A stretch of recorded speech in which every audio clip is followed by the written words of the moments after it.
Later this week, we will announce additional sanctions against elites and companies that are trying to evade sanctions and backfill Russia's war machine.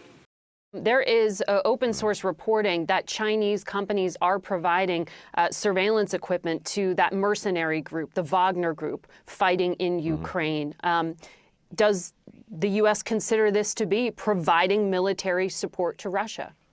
We've been concerned from day one about that possibility. In fact, if you go back to the very first conversations that President Biden and President Xi had about Russia's war of aggression against Ukraine, just a couple of weeks into the war, President Biden shared with President Xi our deep concern about the possibility China would provide lethal support to Russia in this effort, as well as engage in the systematic evasion of sanctions.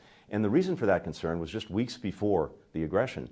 You'll remember that President Xi and President Putin had a meeting in which they just talked about a partnership with no limits, and we were concerned that among the lack of limits would be Chinese support for Russia in the war. We've been watching this very closely. To date, we have seen Chinese companies, and of course in China there's really no distinction between private companies and the state. We have seen them provide non-lethal support to Russia for use in Ukraine.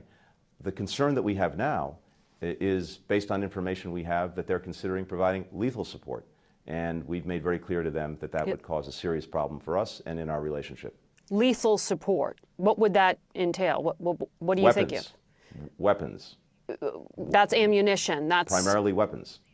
Primarily. There's a whole gamut of things that fit in that category, for everything from ammunition to the weapons themselves.